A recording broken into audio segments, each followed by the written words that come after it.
Hey guys, Adam Rose, Vice President and Senior Loan Officer for Western Ohio Mortgage here in Sydney, Ohio.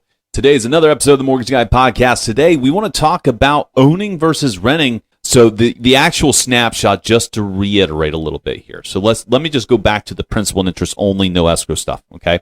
So 10-year snapshot, renting, $206,000 in that scenario is how much you spent over 10 years. Owning, $216,000 spent, again, on principal and interest only, okay? I don't want to confuse the two. So we got 10 grand more on owning.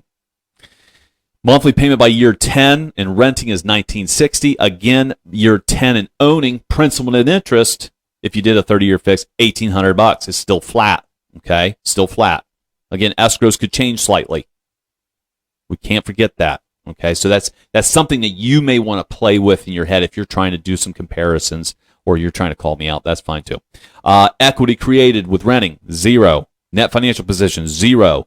Equity and net financial position on owning, 150 grand in this scenario, okay? So we can kind of see this, and this can be used as a tool down the road, okay? It can be used if you want to move into a different market. You're going to make some money back on your investment.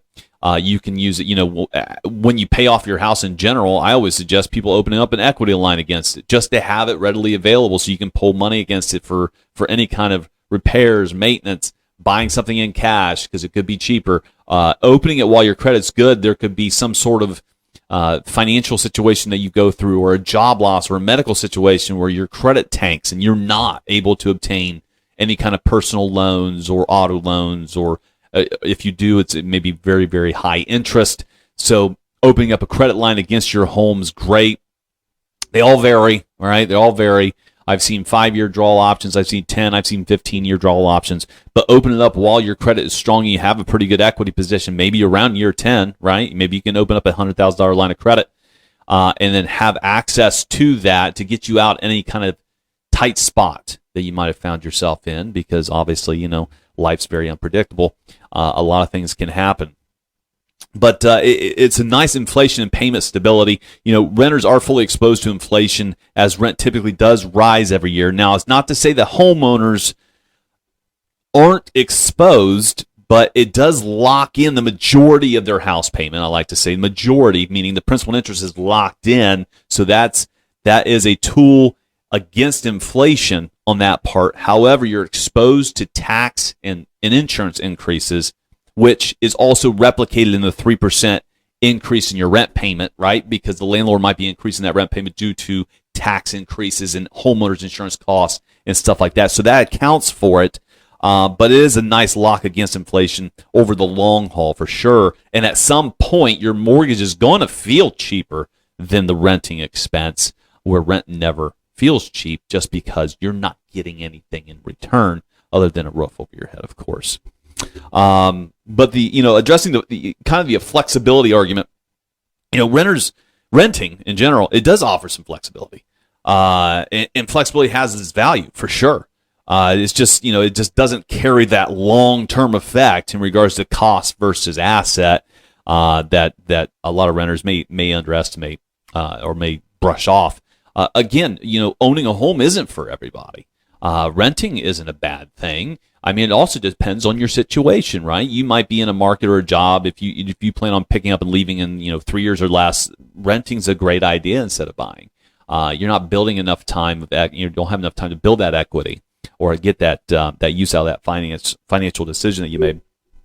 Or if you're looking at career changes, you're looking at moving out of state, anything like that. Renting absolutely makes sense, but if you feel like this is a goal of yours, it is a fantastic financial decision to own a home. And again, that market timing versus time in the market, I think, is more important when you compare those two, because we always get so caught up on price points and rates and what's happening and economic factors. What's going on in the economy, your industry that you're in. Is there high opportunity for job losses or job growth?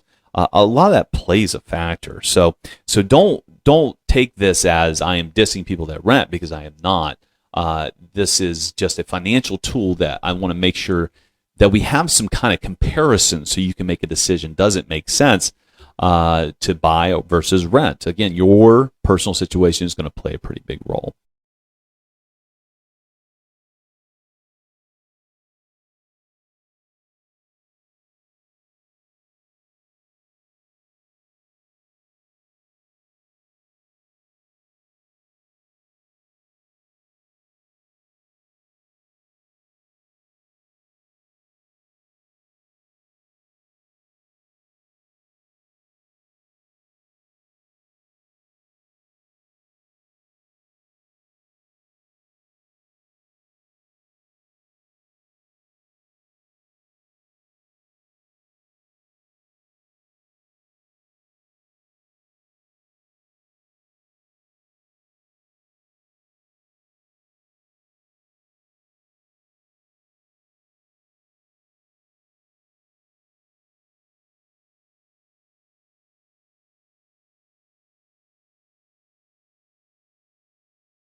cash flow ideas versus just owner occupied. So hopefully that information was helpful, guys. Remember, subscribe on YouTube. Check us out on Apple Podcasts, Spotify, and we'll catch you all next week.